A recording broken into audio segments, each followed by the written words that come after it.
I joined the Air Force right out of high school at 17 years old when I was too young to be a cop. So I became an Air Force cop. I just knew I always wanted to be a cop. So I did 8 years in the Air Force as a cop and then 28 years on Columbus Police. I was a vice detective for 2 years and a homicide detective for 2 years. And I spent 10 years on the tactical narcotics team.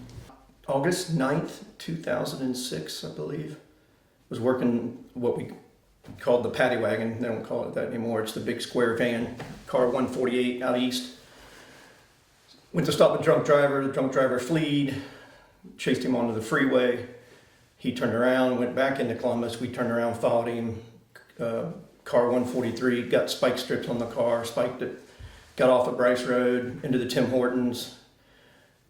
We boxed it in, a couple other cruisers and us, and I run around and my partner's already got him out of the car.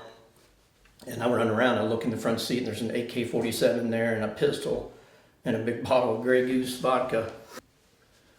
I yell AK, just to let everybody know.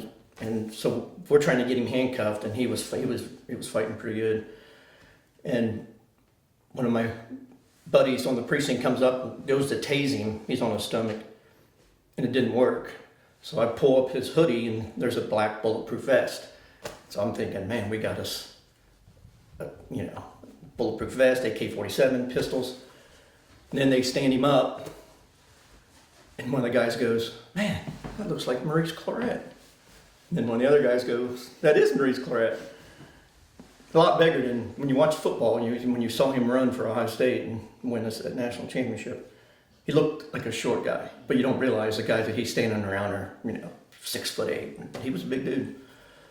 So, yep, that's probably one of my most memorables. I miss the narcotics team. I miss the guys. Don't miss the job. 36 years was long enough.